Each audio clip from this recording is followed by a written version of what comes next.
আজিৰ অতিথি আত্মজীৱনী ৰচয়িতা পাৰবিন সুলতানা। বিষয় এগৰাকী মহিলাৰ চাঞ্চল্যকৰ স্বীকাৰোক্তি। পাৰবিন সুলতানা, আপুনি এই কিতাপখন লিখিছে এগৰাকী মহিলাৰ চাঞ্চল্যকৰ স্বীকাৰোক্তি। কিতাপখনৰ চমু পৰিচয় এটা মই নিজে লিখিছোঁ। তাতে এইটো লিখিছোঁ যে অসমীয়া ভাষাত এনেকুৱা এখন কিতাপ মই আগতে পঢ়ি পোৱা নাছিলোঁ। গোটেইখিনি নপঢ়ো। আমাৰ সমাজত এনে শত সহস্ৰ মহিলা আছে যিসকলৰ জীৱন প্ৰতিকাৰহীন দুৰ্দশা আৰু যন্ত্ৰণাত গেলি পচি শেষ হৈছে। এই কিতাপখনে সেই সকলো দুৰ্ভগীয়া মহিলাৰ অব্যক্ত যন্ত্ৰণা প্ৰকাশ কৰিছে। মোৰ বিবেচনাত এই কিতাপখন এখন অতি মূল্যৱান সামাজিক দলিল, নিৰ্যাতিতা নাৰীৰ বিদ্ৰোহ ঘোষণাৰ দলিল, প্ৰতিবাদৰ দলিল, সমাজক প্ৰত্যাহ্বান কৰাৰ দলিল। এই কিতাপখনৰ বিষয়ে কিছু কথা পাতিবলৈ আপোনাক মাতি আনিছোঁ। তাৰ আগতে আপোনাৰ এটা খুব চমু পৰিচয় ৰাইজক দিব খোজো। আপোনাৰ ঘৰ মানে পিতৃ মাতৃৰ ঘৰ ক'ত? মোৰ আব্বাৰ ঘৰ যমুনামুখ। যমুনামুখ হোজাই ডিষ্ট্ৰিক্টৰ। তেখেতৰ নাম কি? তেখেতৰ আব্দুল ৱাহিদ চৌধুৰী। তেখেতৰ যমুনামুখ কলেজৰ প্ৰিন্সিপাল, এক্স প্ৰিন্সিপাল হয়। অৱসৰ লৈছে। তেখেতে আব্দুল ৱাহিদ চৌধুৰী, তেখেত যমুনামুখ কলেজৰ অৱসৰপ্ৰাপ্ত অধ্যক্ষ। আপোনাৰ বিয়া ক'ত হৈছিল? বিয়া হোজাই ডিষ্ট্ৰিক্টতে মোৰাজাৰ বুলি এখন ঠাইত। আপোনাৰ কাৰ লগত বিয়া হৈছিল? মোৰ হাজবেণ্ড এজন গেজেটেড অফিচাৰৰ লগত বিয়া হৈছিল, এজন উচ্চ শিক্ষিত, কৃষি বিভাগত কাম কৰা। কৃষি বিভাগত কাম কৰিছিল। তেখেতে এজন ৰাজপত্ৰিত বিষয়া, গেজেটেড অফিচাৰ আছিল। এতিয়া আপোনাক মই ক'লো যে আপোনাৰ কিতাপখনৰ চমু পৰিচয় বা পাতনি মই লিখিছোঁ, গতিকে মই কিতাপখন পঢ়িছোঁ আদ্যপান্ত। আপোনাৰ এই কিতাপখনৰ মূল বস্তুটো এইটো যে আপোনাৰ স্বামী মানসিক বিকাৰগ্ৰস্ত আছিলে। তেখেতৰ এটা মানসিক ৰোগ আছিলে আৰু সেই ৰোগগ্ৰস্ত মানুহজনে আপোনাৰ গোটেই বিবাহিত জীৱন বিধ্বস্ত কৰি দিলে। সেই কাহিনীকে ক'বলৈ গৈ মূলতে আপুনি কিতাপখন লিখিছে। তাৰ লগতে আপুনি এইখিনি কথাও লিখিব লগা হৈছে যেতিয়া আপুনি সহ্যৰ সেই সীমাত উপনীত হ'ল, যেতিয়া আপুনি তাৰ প্ৰতিকাৰ বিচাৰিলে। প্ৰতিকাৰ বিচাৰিবলৈ যাওঁতে তাৰ ৰাজ্যিক মহিলা আয়োগ, তাৰপিছত পুলিচ আছে, এইবিলাকৰ প্ৰত্যেকৰ ওচৰত গৈ আপুনি হতাশ হ'ল, কাৰণ কোনেও আপোনালৈ সহায়ৰ হাত আগবঢ়াই নিদিলে। যি কাৰণে মই কৈছোঁ যে এইখন এটা নিৰ্যাতিতা নাৰীৰ প্ৰতিবাদৰ দলিল। এইখিনি হ'ল আমাৰ চমু পৰিচয়। ইয়াতকৈ বেছি জানিবৰ আমাৰ দৰকাৰ নাই। আপুনি এই কিতাপখন কিয় লিখিলে? কিতাপখন লিখিবলগীয়া হ'ল যেতিয়া নিৰাপত্তাহীনতাৰ ঘৰত খুবেই বেছি ভুগি আছিলোঁ। কোনোৱে সহায় আগবঢ়োৱা নাছিল যিমানখিনি সংসাৰ হাত লৈ। তেতিয়া এটা যিকোনো সময়তো মোৰ এটা মৃত্যু, নৃশংস মৃত্যু হ'ব পাৰে, হত্যাকাণ্ড হ'ব পাৰে, তেনে এটা সম্ভাৱনাৰ পৰিস্থিতি আছিল। হত্যাকাণ্ড কোনে কৰিলে? হত্যাকাণ্ড মোৰ স্বামী গৃহ বা স্বামীক যেনেকুৱা অৱস্থাত উচতনি দিছে যিসকলে, তেওঁসকলে লগাইছিলে। স্বামীও আহে বা স্বামীৰ পৰিয়ালৰ মানুহে মোক হত্যা কৰিব, যেনে ভাবুকিও বহুত আহিছিলে। তেনেকুৱা পৰিস্থিতি হৈছিলে আৰু যথেষ্ট ভাবুকি হৈছিলে। আমি কি দৰ্জা খুলি বজাৰত নোখোৱাকৈ পৰ্যন্ত আছিলোঁ। দৰ্জা খুলিবলৈও ভয় আছিলে। আৰু আমাৰ ঘৰত মোৰ পৰিয়ালৰ বহুত সমস্যাটো আছিলে আপোনাৰ স্বামীৰ মানসিক ৰোগ। সেইটো কি ধৰণৰ আছিলে? আপুনি তাৰ প্ৰথমতে অলপ হতাশাগ্ৰস্ত আছিলে, কিন্তু সেইটো এটা সময়ত আগ্নেয়গিৰিৰ নিচিনা বিস্ফোৰিত হ'ল আৰু সেই সুযোগটো তেওঁৰ পৰিয়ালে সম্পূৰ্ণভাৱে গ্ৰহণ কৰিলে। কোনো ধৰণৰ চিকিৎসাৰ সহযোগিতা নকৰিলে। উচতনি এনেকুৱা পিছত দিলে যেন জ্বলন্ত ঘি ঢলাৰ নিচিনা হ'ল। তেওঁ অত্যাধিক বুজা নাই, তেওঁৰতো মানসিক ৰোগ আছিলে, তেওঁৰ ৰোগটো ভাল নহ'ল, চিকিৎসা কৰোৱা হোৱা নাছিলে। চিকিৎসা আপুনি কিয় কৰাৰ ব্যৱস্থা নকৰিলে? প্ৰথমতে আমি গম পোৱা নাছিলোঁ, এৱাৰনেছটো অভাৱ। মই নজনা আছিলোঁ, মোৰ পৰিয়াল ছোৱালীৰো ব্যস্ত আছিলোঁ আৰু তেখেতৰ যিহেতু কামৰ কাৰণে বাহিৰে বাহিৰে ঘূৰি থাকে, সিহঁতৰ প্ৰতি ইমান নাছিলে। আৰু মই যে সহজ সৰলে মানুহ, তেওঁ ভাল মানুহ আছিলে, সেইকাৰণে ইমান ধৰা নাছিল। যেতিয়া উগ্ৰ হৈ দেখা দিছিল তেতিয়াহে গম পাইছিলোঁ। যেতিয়া তেওঁ উগ্ৰ হয় তেতিয়া আপোনাক কি কৰে? তেওঁ শাৰীৰিক নিৰ্যাতন কৰে, মানসিক দুইটাই। প্ৰথমতে মানসিকে আছিলে, সন্দেহটো, অত্যাধিক সন্দেহ। তেওঁ সন্দেহ কৰে। সন্দেহটো গৈ এসময়ত মানসিকৰ পৰা শাৰীৰিক পৰ্যায়লৈ গ'ল। শাৰীৰিক পৰ্যায়টো এটা সাধাৰণ শাৰীৰিক পৰ্যায় নহয়, এটা খুবেই ৰোমান্টিক টাইপৰ আৰু যিবিলাক আৰু ভাষা নাই ক'বলৈ। আপোনাৰ বিবাহিত জীৱন কিমান দিন স্থায়ী হ'ল? বিবাহিত জীৱন স্থায়ী মানে তেখেতৰ লগত মোৰ 20 বছৰ গ'ল, চব মিলি পেলাই একেলগে 20 বছৰ আছিল। তাৰপিছত তেওঁ 3 বছৰ অসুখ হ'ল। এই অসুখটো ধৰা পৰিল 20 বছৰ বয়সত। যেতিয়া মই ধৰা পৰিল তেতিয়া তেখেতৰ চিকিৎসাৰ কাৰণে মই বহুত ৰোগটো ধৰা পৰিল বিবাহিত জীৱনৰ 20 বছৰ অতিক্ৰম হোৱাৰ পিছত ধৰা পৰিল। তাৰ আগতে আপোনাৰ সুখী জীৱন আছিল? ওপৰে চাবলৈ গ'লে সুখী আৰু, কিন্তু আপুনি সম্পূৰ্ণ সুখী নাছিল। ওপৰৰ পৰা চব মানে সুখী বুলিয়ে কৈছিল তেনেকে আৰু। আপুনি এই কিতাপখনতো গোটেই নিৰ্যাতনৰ কথা মানে আপোনাৰ শৰীৰৰ ওপৰত মনৰ ওপৰত যিমানখিনি নিৰ্যাতন হ'ল সেই গোটেই কথাখিনি লিখিছে। কিতাপখন কিয় লিখিলে আকৌ মই দ্বিতীয়বাৰ প্ৰশ্ন কৰিছোঁ, কিতাপখন কিয় লিখিলে? প্ৰথমতে কিতাপখন লিখিবলগীয়া হ'ল যদি মোৰ হত্যাকাণ্ড হয় বা মোক যদি মাৰি পেলাই তেতিয়া মোৰ 4 বেৰৰ ভিতৰৰ কথাখিনি সঁচা কথাখিনি যিখিনি মোৰ লগত হৈ গ'ল সেইখিনি কোনেও নাজানিব, গতিকে মই এইখিনি লিখি থওঁ বুলি ভাবিলোঁ। আৰু দ্বিতীয়তে মানে লিখাৰ উদ্দেশ্যটো হ'ল দ্বিতীয়তে মানে ছোৱালীও মোক সৰু ছোৱালী খুব দিলে যেতিয়া মই সন্তান কেইটি? 2জনী ছোৱালী। কি কৰি আছে? ডাঙৰ ছোৱালী এতিয়া PhD কৰি আছে দিল্লী জামিয়া মিলিয়া ইউনিভাৰ্চিটিত আৰু গেষ্ট ফেকাল্টি হৈ আছে। তাই আৰ্থকুৱেক ইঞ্জিনিয়াৰিং গেষ্ট ফেকাল্টি হৈ আছে আৰু PhD কৰি আছে। আৰু সৰু ছোৱালী LLB 10th ছেমিষ্টাৰ ফাইনেল এবাৰ লাষ্ট দিব। যেতিয়া ঘটনাটো হৈছিল তেতিয়া ক্লাছ 8ত আছিল তাই, সৰু ছোৱালী আছিল। মই যেতিয়া কান্দি মানে অকলে অনাই এইবিলাক সংস্থাটোৰ ওচৰলৈ গৈ আছিলোঁ তেতিয়া তাইতো স্কুলত কেতিয়াবা মোৰ লগত যায় কেতিয়াবা নাযায়, এনেকৈ স্কুলৰ কাৰণে যাব পৰা নাছিল। তেতিয়া ঘৰত আহি মোক কান্দি টকা দি কৈছিলে যে আপুনি লিখি যাওক কথাখিনি, কোনেও নচকালে, মই চফা কৰিম এদিন নহয় এদিন। তাই নিজৰ চকুৰে দেখিছে বস্তুবিলাক। আৰু তেওঁ তাইৰ উৎসাহতে মই প্ৰথম কলমটো হাতত ল'বলৈ সাহস কৰিলোঁ।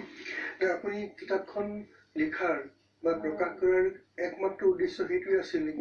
প্ৰকাশ কৰাৰ প্ৰথমতে লিখাটো এটা উদ্দেশ্য লিখিলোঁ, এটা প্ৰকাশ কৰিবলৈ দ্বিতীয় পৰ্যায়ত প্ৰকাশ কৰিবলৈ মন গ'ল। এখন কিতাপ হ'বনে নহয় মই সেইটোও গম নাপালোঁ। ছাৰ আপোনাৰ ওচৰত মই আহিলোঁ প্ৰথমতে, ছাৰ এখন কিতাপ হবে না, এইখন আপুনি এজন যেতিয়া সাহিত্যিক মানুহ ক'ব পাৰিব, তেতিয়া আপুনি যেতিয়া আশ্বাস দিলে হয় এখন কিতাপ হ'ব পাৰে, তেতিয়া মই চফা কৰিবলৈ দ্বিতীয় পৰ্যায়ত চিন্তা কৰিলোঁ। আৰু চিন্তা কৰিলোঁ এইটো কাৰণে যে এই কিতাপখন পঢ়ি পেলাই সমাজক কিছুমানৰ সজাগ হওক, সচেতন হওক, বেমাৰীৰ বিষয়ে জানক, আৰু তেনেকুৱা চিকিৎসা কৰি মানুহ সুস্থ হ'ব পাৰে তাৰো কিছুমান আছে প্ৰাথমিক পৰ্যায়ত ধৰা পৰিলে, সেই বিষয়ে বিতংগ কিতাপখনত মই উল্লেখ কৰিছোঁ। আপুনি কিতাপখনৰ এটা ডাঙৰ অধ্যায় এইখিনি কথা বৰ্ণনা কৰিছে যে আপুনি ৰাজ্যিক মহিলা আয়োগ তেওঁলোকৰ কামেই হ'ল যিসকল নাৰী বিপদাপন্ন হয় তেওঁলোকক সহায় কৰাটো ৰাজ্যিক মহিলা আয়োগৰ কৰ্তব্য। আপুনি মহিলা আয়োগৰ ওচৰলৈ গৈছিলে, কিন্তু কিতাপখন পঢ়ি ধাৰণা হৈছে যে তেওঁলোকে আপুনি যি আশা কৰি তেওঁলোকৰ ওচৰলৈ গৈছিলে সেই আশা পূৰণ নহ'ল, আপুনি বিচৰা মতে তেওঁলোকে একো সাহায্য নিদিলে বা দিব নোৱাৰিলে। সেই অভিজ্ঞতাটো কওকচোন, কাৰণ সেইটোৰ লগত অসমৰ আপুনি যিটো উদ্দেশ্যে কিতাপখন লিখিছে যে আপোনাৰ জীৱনৰ মৰ্মন্তুদ অভিজ্ঞতাৰ পৰা আনেও শিক্ষা লওক। এটা শিক্ষা ল'বলগীয়া বিষয় যিটো মহিলা আয়োগ, ৰাজ্যিক মহিলা আয়োগ, সেইবিলাক খুব ভাল অনুষ্ঠান, খুব মহৎ উদ্দেশ্যলৈ কৰা হৈছে।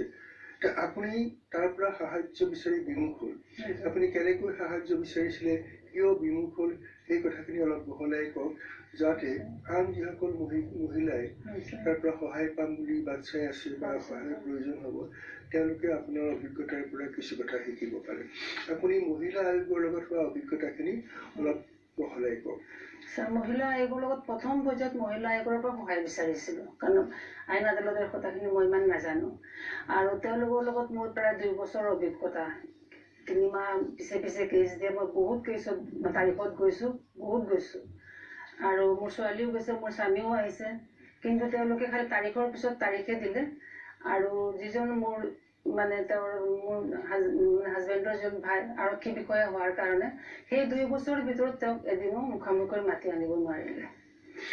কোনোবাই মহিলা আয়োগে মাতে, চমন দিয়ে, নাহিলেতো তাৰ কিবা শাস্তি বিধান আছে? শাস্তি এনেই লিখিতভাৱে আছে, ৱাৰেণ্ট দিয়ে। তেওঁলোকে মোক প্ৰথমতে কৈছে নাহিলে, মইতো তেতিয়াই কৈছোঁ যে নাহিব পাৰে সিহঁত অলপ মানুহ, তেতিয়া কৈছে নাই আমি ৱাৰেণ্ট দিওঁ, চমন দি মাতিম। 2 বছৰ হ'ল মোৰ হাজবেণ্ডৰ বেমাৰ, ডিফুৰ পৰা আহিল, ট্ৰেইনেৰে আহি গোটেই দিন তেওঁলোকৰ বাৰাণ্ডাত বহিল, মোৰ সৰু ছোৱালীও গোটেই বাৰাণ্ডাত বহি থাকিলোঁ।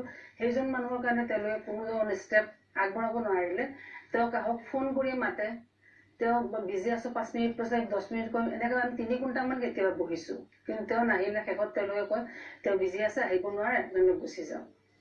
কিন্তু মহিলা আয়োগৰ পৰা আৰক্ষী বিষয়াজনৰ থকা স্থানটো 5 মিনিট 1 কিলোমিটাৰো নহ'ব, ইমানখিনি দূৰত্ব আছিলে।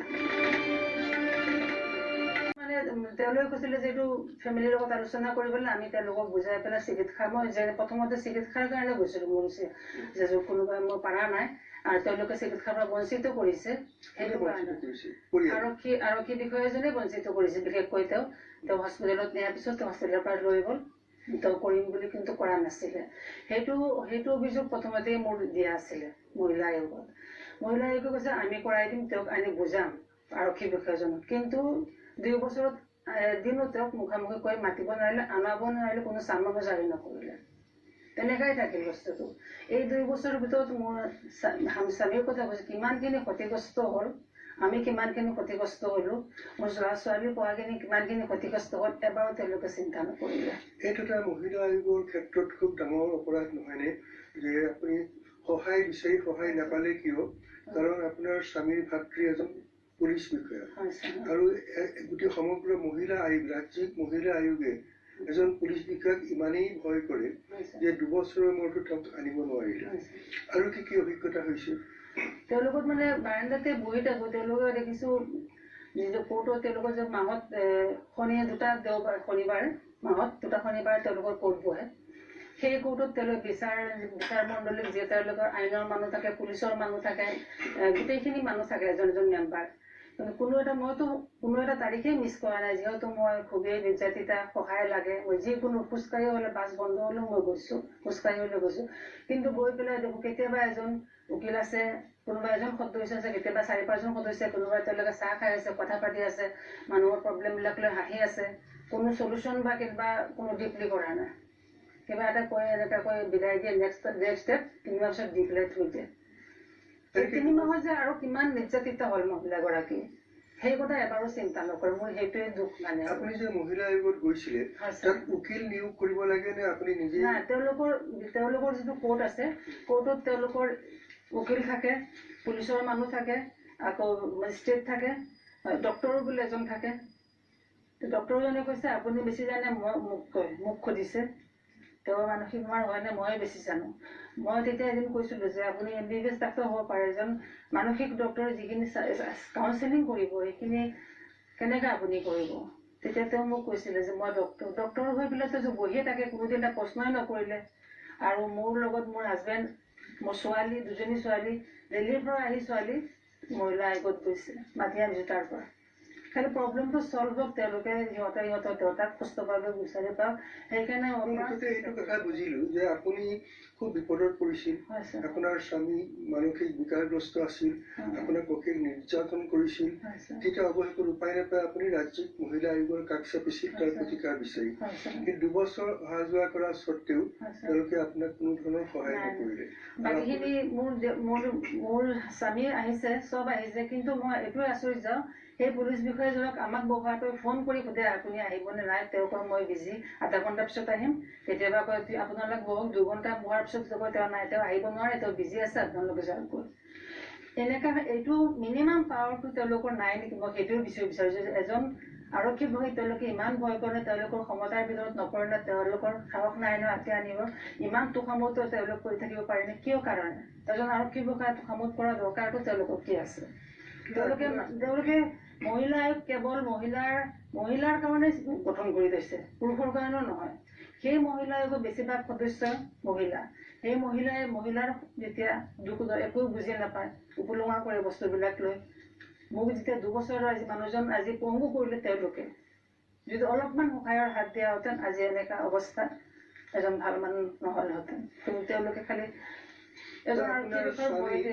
আপোনাৰ স্বামী বিনা চিকিৎসাত মৃত্যু হ'ল। হয় ছাৰ, হয়। আৰু আপুনি 20 বছৰ ধৰি নিৰ্যাতন সহ্য কৰিবলগীয়া হ'ল। আপোনাৰ জীৱনত এইটোৰ বাহিৰে আৰু কিবা আক্ষেপ আছেনে? ছাৰ এটা আক্ষেপ আছে, যিটো মোৰ চিৰদিনেই মোৰ আৰু মোৰ ছোৱালী 2জনী মুচিব নোৱাৰিম। সেইটো হৈছে যেতিয়া এখন হস্পিটেলত আমি ইমান কাকতি মিনতি কৰিছিলোঁ এজন বয়োজ্যেষ্ঠ চিকিৎসক হ'ব যে তেওঁৰ তেওঁৰ স্বত্বাধিকাৰো আছিলে হস্পিটেলখনত হস্পিটেলৰ নাম ক'ব নোৱাৰি আচ্ছা হয় ছাৰ নিছিলোঁ আমি বহুত কষ্ট কৰি তেওঁৰ হস্পিটেলৰ হেৰিমতে নিছিলোঁ মানে নিৰ্দেশ মানে যেনেকৈ কৈছিলে আগতে কনচাল্ট কৰি পেলাই ছোৱালীটো নিছিলোঁ কিন্তু তেওঁলোকে শেষ মুহূৰ্তত কোনো ধৰণৰ মানে মিনিমাম ন্যূনতম যিটো আৰু সেৱা আগনবঢ়ালে নাই বাকী মইতো ফৰ্ম ফিল আপ চব কৰিলোঁ জুপিখিনি দিলোঁ একমাত্ৰ তেখেতে ক'লে যে তেওঁতে যেতিয়াই শুনিলে মোৰ মিষ্টাৰ মই তেওঁৰ ভাই আৰক্ষী হয় তেতিয়া স্বত্বাধিকাৰী ক'লে আৰক্ষী যেতিয়া চব মানে হৈ গ'ল যে এইখন আৰক্ষী আহিব লাগিব আৰক্ষী নাহিলে তেওঁলোকে কৰিব নোৱাৰে কিন্তু অলৰেডি 5 ঘণ্টামান তেওঁলোকৰ কাউন্সিলিং কৰিলে মোৰ মিষ্টাৰক সাইকট্ৰিষ্ট ডক্টৰে কৰিলে এভৰিথিং ফিক্স হ'ল হয় মানুহজনৰ প্ৰব্লেম খালি মোৰ কথাত নহয় মোৰ ছোৱালীজনী কাউন্সিল ল'লে মোৰ ল'লে মোৰ মিষ্টাৰৰ বন্ধুৰ ল'লে ড্ৰাইভাৰৰ ল'লে যিমান ল'লে মোৰ মিষ্টাৰৰ ল'লে গোটেইখন এখন ড্ৰামাৰ নিচিনা গোটেই দিন আছিল হস্পিটেলখন শেষ মুহূৰ্তত ক'লে তেওঁ মোৰ মিষ্টাৰে ক'লে যে মোৰ ভাই এইজন হেৰি হয় আৰক্ষী হয় তেতিয়া তেওঁলোকে চিনি পালে নাই এইজনক আমি চিনি পাইছোঁ আৰক্ষীজনক আৰু তেওঁক আহিব দিয়ক তেতিয়া মই ক'লো ঠিক আছে মই ফোন নাম্বাৰটো দিলোঁ আৰক্ষীজন আহিব দিয়ক আহিলে যদি ট্ৰিটমেণ্ট হয় হৈ যাওক সেইটোতো কথা ছাৰ এজন চিকিৎসকৰ যিটো সেৱা যদি আপুনি চিকিৎসকৰ ওচৰলৈ গৈছে চিকিৎসকে যদি জানিছে এইটো ৰোগ হৈছে চিকিৎসকৰ একমাত্ৰ বা প্ৰথম কৰ্তব্য হ'ল চিকিৎসা আৰম্ভ কৰি দিয়া তাত আকৌ সেই পুলিচ তেওঁ ভায়েকে হওক বা যিয়ে যি নহওক পুলিচ বিষয়াজনৰ দৰকাৰটো কি আছিলে বা তেওঁ নাহিলে চিকিৎসা নহ'ল কিয় এইটোতো বৰ ভয়ংকৰ কথা খুবেই অৱনবী হৈছে ছাৰ ৰাতিপুৱা 4টাৰ পৰা 12টালৈকে এজন ডায়েবেটিছ পেচেণ্ট হয় তেওঁ নোখোৱাকৈ আমি ৰাতিপুৱা 4টাতে নিছিলোঁ তেওঁ 6-7 ঘণ্টা তেওঁলোকৰ বাৰান্দাত আমি গোটেই ফেমিলি বহি আছিলোঁ সেই পুলিচ অফিচাৰক অপেক্ষা কৰি পেলাই লাষ্ট মোৰ 10টা বজাত যেতিয়া তেওঁ স্বত্বাধিকাৰ আহি পেলাই ক'লে যে তেওঁক আহিব দিয়ক তেওঁ 12টাৰ পৰা 11টা যিজন পুলিচ অফিচাৰৰ কথা কৈছে তেওঁ মই নাম চাম একো নুশুনো একো জানিবৰ মোৰ দৰকাৰ নাই কিন্তু আপুনি যেতিয়া মহিলা আয়োগত গ'ল তাতো সেই এজন পুলিচ বিষয়াৰ অসহযোগিতাৰ কাৰণে আপুনি একো ন্যায় বিচাৰ নাপালে আকৌ চিকিৎসকৰ ওচৰলৈ গ'ল তাতো সেই পুলিচ বিষয়াজনৰ অসহযোগিতাৰ কাৰণে আপুনি চিকিৎসাও নাপালে আচ্ছা মই মহিলা আয়োগৰ কথাটো বুজিলো কিন্তু চিকিৎসকজনে ৰোগীক চিকিৎসা দিবলৈ অস্বীকাৰ কৰাটো ডাঙৰ অপৰাধ হয় ছাৰ এইটোতো আৰু য'ত ছাৰ মই ফৰ্ম ফিল আপ কৰিলোঁ পইচা দিলোঁ এভৰিথিং হৈ গ'ল যে নাই এনেই খালি জাষ্ট আৰু তেওঁলোকৰ নিয়াৰ আগতে 4-5 দিনমান মই তেওঁৰ কনচালটেশ্যনত গৈ পেলাই গোটেইখিনি এভৰিথিং কৰি পেলাই হেৰি কৰি তেওঁলোকে কোনো সহযোগিতা কৰিছে যে এনেকৈ আনিব লাগে এইবিলাক পেচেণ্টক কিন্তু লাষ্ট মুহূৰ্তত খালি পুলিচ শুনি পেলাই গোটেইখিনি নাইকিয়া কৰি দিলে মানৱীয়তাৰ খাতিৰত মোৰ ছোৱালীজনীয়ে চকুৰ ফালে চাই এবাৰ এই মোৰ পিতৃসমূহ সেই স্বত্বাধিকাৰীজনে এবাৰ যে তাক মিনিমাম সহায় নিদিলে বা পেচেণ্টজনক সহায় নকৰিলে সেইটোৱে মোৰ আমাৰ জীৱনত আক্ষেপ আৰু তেওঁৰ কাৰণে মই ভাবোঁ আজি মোৰ হাজবেণ্ড জীৱনটো সমাধিশীল কৰিলে আৰু মোৰ ছোৱালীজনী পিতৃহাৰা হ'ল এই দুখ মোৰ জীৱনত মোৰ ছোৱালী দুজনী যিমানেই ডাঙৰ হওক এই দুখ আমাৰ কেতিয়াও নাচায় যোনে যিমান কৰক মই চিকিৎসকসকলক বৰ ভয়ংকৰ কাহিনী যে এজন পুলিচ বিষয়াই আপোনাক ন্যায় বিচাৰৰ পৰা বঞ্চিত কৰি তাতোকৈ ডাঙৰ কথা ৰাজ্যিক মহিলা আয়োগ এজন একো উচ্চ স্তৰৰ অনুষ্ঠান তেওঁলোকে এজন পুলিচ বিষয়াৰ ভয়ত যদি আপোনাক দিবলগীয়া আপোনাৰ যিটো প্ৰাপ্য সুবিচাৰ সেইটো নকৰিলে সেইটোতো বৰ ভয়ংকৰ কথা তাতোকৈ বেছি ভয়ংকৰ যদি আপোনাৰ কথাখিনি সঁচা হয় যে চিকিৎসকে কেতিয়াও ৰোগীক চিকিৎসা কৰিবলৈ অস্বীকাৰ কৰিব নোৱাৰে সেইটো তেওঁলোকে শপতেই খাই থাকে শপত খাইহে ডাক্তৰ হয় সেইটো নকৰি এজন পুলিচ বিষয়াৰ ভয়ত চিকিৎসকে চিকিৎসা নকৰিলে মহিলা আয়োগে নিজৰ কৰ্তব্যখিনি পালন নকৰিলে আৰু সেইখিনি মই সেইকাৰণে এইখন যে এটা প্ৰতিবাদৰ দলিল বুলি কৈছোঁ এইবোৰ কথা মানুহে জনাটো উচিত আপুনি এই কিতাপখন লিখি কিবা এটা ৰাইজলৈ বাণী দিব খুজিছে কি উদ্দেশ্যে আপুনি লিখিছে এবাৰতো ক'লে যে আপুনি হয়তো আপোনাৰ ঘৰত মাৰি পেলাবও পাৰে তেতিয়া যেতিয়া মানুহে কথাখিনি জানিব পাৰে এই উদ্দেশ্যে লিখিছে সেইটোৱে একমাত্ৰ উদ্দেশ্য নে আপুনি সমাজলৈ কিবা এটা বাণী দিব খোজা বুলি অনুভৱ কৰি সেইটো কি আছিলে চফা কৰিবলৈ প্ৰথমতে যদি লিখিছিলোঁ নিজৰ এটা মানে বস্তুখিনি থাকি যাব মই মৰি গ'লে বস্তুখিনি মানুহে জানক আৰু চফা কৰিবলৈ ছাৰ আগ্ৰহ কৰিলোঁ প্ৰথমটো আপুনি আশ্বাস দিয়াৰ পিছতে মই 3টা কাৰণতে কৰিলোঁ প্ৰথমতে ভাবিলোঁ যে এইখনে মানে সমাজত কিছু সচেতনতা আনিব, আন মহিলাৰ লগত যাতে নহওক, সকলোৱে সজাগ হওক। মানসিক বেমাৰ সম্বন্ধে ভ্ৰান্ত ধাৰণাসমূহ, মানসিক বেমাৰ মানে যে পাগল নহয়, তেওঁ এজন শাৰীৰিক বেমাৰৰ দৰে আন বেমাৰৰ দৰে এটা ৰোগ হয়, সময়মতে উপযুক্ত চিকিৎসা কৰিলে সুস্থ হ'ব পাৰি। এইবিলাক কথা যেতিয়া মানুহে বুজক, মানুহে সেইটো মোৰ এটা উদ্দেশ্য আছিল যে এটা সামাজিক সচেতনতা যে মানসিক বেমাৰৰ পৰা দূৰ হ'বলৈ। আৰু ৩ নম্বৰ আৰু এটা আছিলে সেইটো উদ্দেশ্যটো যে আৰক্ষীৰ মানে যিটো এজন আৰক্ষীয়ে ক্ষমতাৰ অপব্যৱহাৰ কৰি পেলাই সমাজক কিদৰে বিপথে পৰিচালনা কৰিব পাৰে, সেই কথাটোৱে মানে এখন সংসাৰ নহয়, এখন সমাজ নহয়, এটা ভৱিষ্যত দুজনী ছোৱালী গোটেইবিলাক মানুহ আৰু তাৰ ভয়ংকৰ খুবেই হৈ পৰিল, যিটো সেই কিতাপখনো জৰ্জৰকৈ ওলাই পৰিছে। তাৰোপৰি যিবিলাক মাজতে আৰু এটা কথা সুধিবৰ মন গৈছে, এই কিতাপখনটো খুব সম্ভৱে পুলিচ বিষয়াজনে পঢ়িছে, পঢ়িছে নে আপুনি নাজানে, ক'ব নোৱাৰিছে, সেইটো ক'ব নোৱাৰে। এতিয়া আপুনি কিতাপ লিখিলে, আপোনাৰ স্বামী ইতিমধ্যে মৃত্যু হৈছে, সেইটো সমস্যাটো আপুনি তেনেকে আঁতৰিছে, এতিয়া আপুনি কি বিচাৰে? উদ্দেশ্য আৰু এটা আছিলে যে নাৰীৰ সুৰক্ষাৰ কাৰণে যিবিলাক মানৱাধিকাৰ আয়োগটো যিকোনো মানুহৰ কাৰণে মহিলা আয়োগ বা আৰক্ষী বা ডিজিপিৰ যিটো ওমেন হেল্পলাইন 24 hours অপেন থাকে ওমেনৰ কাৰণে হেল্প কৰিবৰ কাৰণে, এইবিলাক যাতে কামতে নাথাকি সক্ৰিয় হওক, কামত হওক, মানুহক মই যেনেকৈ এইবিলাকৰ পৰা কোনো সহায় নাপালো। আৰু আৰক্ষী হ'লে বুলি কি আৰক্ষী ডিজিপিয়ে সকলোখিনি বস্তু যাতে নিৰপেক্ষভাৱে চায়, পক্ষপাতিত্বমূলক ভূমিকা নলয়। ডিজিপি হ'লে কি হ'ল, মই আজি অনুষ্ঠানটোৰ জৰিয়তে আহ্বান জনাইছো, তেওঁ আৰক্ষীও দুখ কৰিব পাৰে, আৰক্ষীও মানুহ, কিন্তু সেইটো তেওঁ আৰক্ষী বিষয়া লুকাই ৰাখিব নালাগে, তেওঁ উপযুক্ত বিচাৰ কৰিব লাগে। মোৰ লগত যে দুবাৰ আৰু ডিজিপিৰ ওচৰত মই হেল্প বিচাৰি গ'লো, কিন্তু খালি আৰক্ষী বিষয়া জানি পেলাই তেখেতে কোনো ধৰণৰ সহায় সহযোগিতা মোক নকৰিলে। আপুনি এগৰাকী উচ্চ শিক্ষিতা মহিলা, আপোনাৰ এই অভিজ্ঞতা যিবিলাক অশিক্ষিত নিৰক্ষৰা মহিলা তেওঁলোকৰ কি অৱস্থা হ'ব পাৰে? আৰু যিহক আমাৰ সময় শেষ হৈছে, আপোনাক আজি বহুত ধন্যবাদ দিলো ইমানখিনি কথা খোলা কৰি কোৱাৰ কাৰণে।